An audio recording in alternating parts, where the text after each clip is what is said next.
बीमारियां हो गई, जैसे टीबी हो गई, टीबी को लोग ऐसे इससे इपिलेप्सी, मिर्गी की बीमारी हो गई, बहुत सारी बीमारियों से स्टिग्मा जुड़ा रहता है। समाज के अपने कंसेप्शंस रहते हैं कि अगर ये बीमारी इसको हो गई तो निश्चित रूप से कुछ ना कुछ इसके उसमें पर्सनालिटी में ऐसे मानसिक बीमारी किसी को हो गई तो निश्चित रूप से दिमाग में बना लेते लोग कि यार ये खिसका हुआ व्यक्ति है, इसको समझ नहीं है, इसका दिमाग का इस तरीके से जो ऑलरेडी बने हुए हैं कंसेप्शन, जिसको अपन कहते हैं प्री ऑक्युपाइड हमारे दिमाग में। अब शिवानंद जी को हमने देख लिया, बहुत सारे लोग बोलते हैं कि शिवानंद जी तो यार जब देखो तब आरटीआई लगाते के परेशान कर, तो एक जो दिमाग में समाज के जो एक वो बन गया है, ढांचा बन गया है, वो बहुत बड़ा अवरोधक है मानसिक बीमारियों के लिए। इसके लिए नहीं तो वैसे डॉक्टर साहब वैसे आपके मेडिकल साइंस में ये भी एक बीमारी ही है, आप इसको क्या कहते हैं? जैसे किसी चीज के लिए पागलपन की हद तक काम करना या किसी चीज को एकदम सनकी की तरह काम करना। जैसे हम लोगों को एक सनक है, एक काम करते हैं, ठीक है, इसमें कोई दो राय वाली बात नहीं है। जो हम काम कर रहे हैं, किसी को क्या पड़ी है ये सब काम करने की? तो ये तो एक है ना, एक तो एक मोटिवेशन तो है कहीं ना कहीं, ये तो एक पागलपन ही है एक हद तक कहा जाएगा, लेकिन ये पॉजिटिव वे में है। नहीं, वो जुनून है। ये जुनून है, मोटिवेशन है कुछ अच्छा करने के लिए। अगर आप यही काम रैंडमली करें जिसका कोई मोटिव नहीं हो, है ना, तो वो जरूर एक हम कह सकते हैं कि पागलपन है। और हालांकि पागलपन वर्ड अब यूज नहीं करना चाहिए, ऑब्सोलेट हो चुका। आप किसी को पागल कह देंगे तो आप मेंटल हेल्थ एक्ट के तहत आपके ऊपर वो हो जाएगी, क्या नाम से, धाराएं लग जाएंगी आपके ऊपर, क्राइम के चार्जेस लग जाएंगे। तो पागलपन नहीं कहते, बट ये निश्चित रूप से जुनून है। और जो मानसिक रूप से बीमार व्यक्ति है, अगर अपन हम कहें, कई बार एक उन्माद की बीमारी होती है, आप कभी शायद मिलेंगे तो ऐसे उन्मादी व्यक्ति क्या रहते हैं, ज्यादा बोलते हैं, ज्यादा बड़ी बड़ी बातें करते हैं, बड़े बड़े प्लान्स बनाते हैं, बड़े बड़े गोल्स बनाते हैं, और रिस्क टेकिंग बिहेवियर उनका बढ़ जाता है। मतलब अनरियलिस्टिक काम करने लगते हैं भाई कि मैं 3 मंजिल छत से कूद जाऊंगा और मुझे कुछ नहीं होगा, और व्यक्ति कूद जाता है।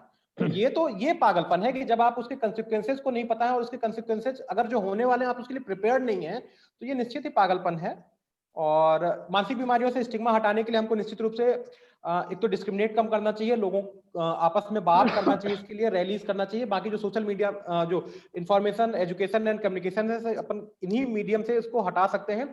सरकार अपने स्तर पे नियम अगर अपन देखें तो नियम के रूप से सरकार ने बहुत अच्छे स्ट्रॉन्ग नियम बनाए हैं कि आप किसी व्यक्ति को इस तरह के डिस्क्रिमिनेट, कई बार सरकारी संस्थाओं में, कई बार नौकरियों में लोग बोल देते हैं कि यार ये आदमी मानसिक रूप से बीमार है, इसको निकाल दिया जाए नौकरी से, या इसको काम ना दिया जाए, इसको अच्छी कुर्सी ना दिया जाए।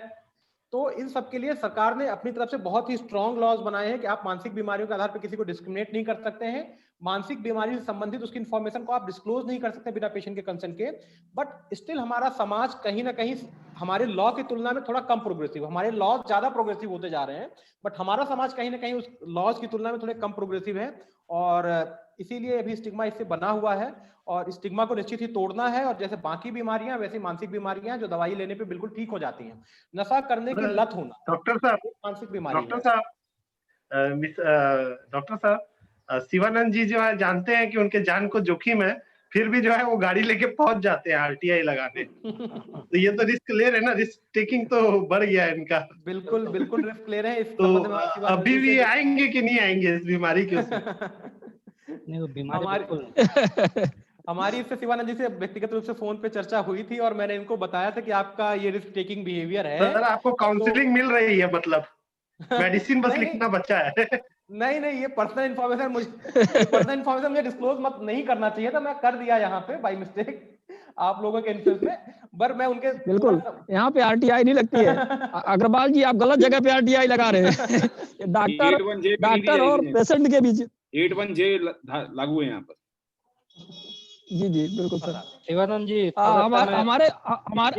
हमारे बीच में जी सर। हाँ डॉक्टर साहब, तो आत्मदीप सर भी है, तो 2-4 शब्द उनको भी सुन लें, क्योंकि हमारा समय भी लगभग 1:15 का हो रहा है। Doctor Santosh ji please go ahead.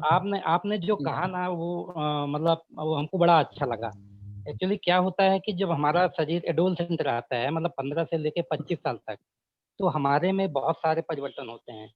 दुनिया के सारे एडोलसेंट किशोरावस्था के लोग, मतलब 2-3 उनकी क्वालिटीज होती हैं। पहला ये होता है कि वो मतलब उनमें